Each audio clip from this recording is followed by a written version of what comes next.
很客气的跟你说打扰一下，记住千万别让他滚。I'm good, boss.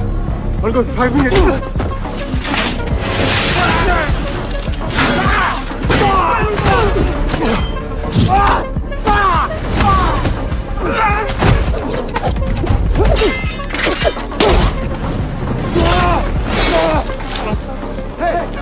看到来了一片帮手，杰森拿起一袋子石灰就砸了上去，然后转身就拿出了真理，枪膛都还没上，混子们就没了影儿。挨揍的小兄弟看到这一切，一脸的不可思议，心想为什么自己说打扰一下，就真的被打扰了。杰森是个退役的特战队员，妻子多年前就离了世，他自己除了杀人啥也不会，所以女儿就住到了外公家。杰森每周只有2个小时的时间可以和女儿独处。不过平时在工地，杰森还有一个女儿珍妮。珍妮是工地老板的掌中宝，杰森跟他父亲是兄弟，自然也就对珍妮关爱有加。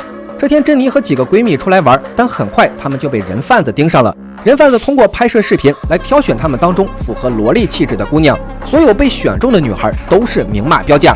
对于人贩子来说，给岛上送一个珍妮这样的姑娘，就能让他们赚得盆满钵满。此时，珍妮跟朋友玩得正嗨，对即将到来的遭遇浑然不知。中途，她陪着闺蜜去卫生间，这一出来就被人捂住了口鼻，没有任何反抗的可能。珍妮就这样被拐上了车。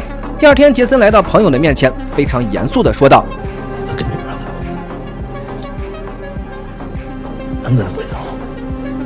可能只有他朋友不知道，杰森的心里已经乐开了花。对于一个金盆洗手的杀手来说，能有个复出的机会是多么快乐的一件事。当天晚上，杰森就拎着枪走进了酒吧老板的休息室。珍妮是在他的地盘消失的，当然要从他先开刀。本来是想用水疗让他说点实话，谁知道他的喊叫引来了同伙。Open the door. Fucking kill you.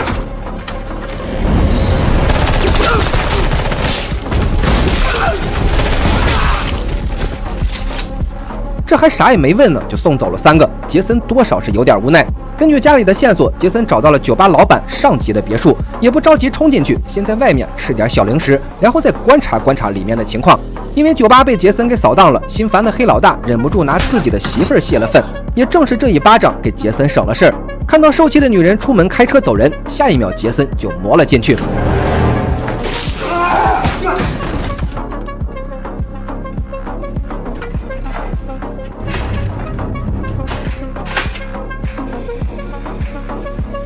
不多时，懵逼的老头醒了过来，杰森一边吃一边给他撕下了胶布。看着家伙一脸的不服气，杰森也没废话，先给了他2巴掌。Fuck you! That's for slapping that woman this morning. That woman was my wife. That's for slapping your wife.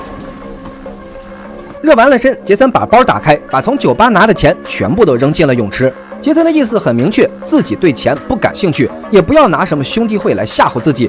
说出珍妮被送到了什么地方，起码还能留个全尸。如果非要刚一下，杰森也不介意为社会铲除一个组织。一听这话，老头都傻了，他完全理解不了有人会为了一个女孩跟整个组织挑起战争。I'm gonna bring her home. Not stopping until I do. Who are you? What are you? Fuck you. Fuck you. Fuck you! Okay, we're done.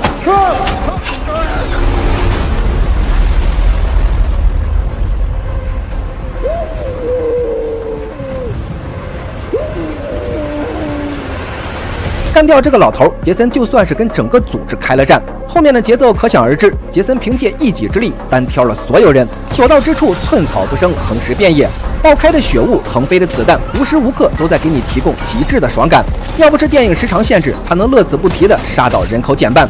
这就是杰森·斯坦森3月28日即将上映的新片《制爆无限杀机》。这位58岁的猛男在退役又复出的道路上一去不复返。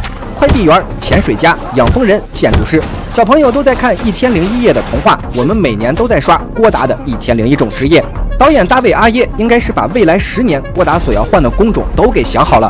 去年抛弃蜜蜂，拳打电信诈骗；今年离开工地，脚踢人口贩卖；明年很可能就是走出农田，整治大麻泛滥。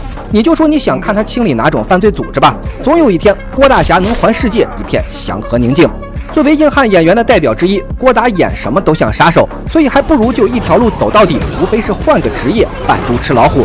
制爆无限杀机的动作场面一如既往的火花带闪电，猎杀效果也依旧是人狠话不多。这种暴力美学呈现的视觉冲击，主打的就是一个大尺度极致爽。对于郭达来说，剧情只是时间线的必要元素，演技只是杀人时的捎带附属。看郭达图的就是一个刺激。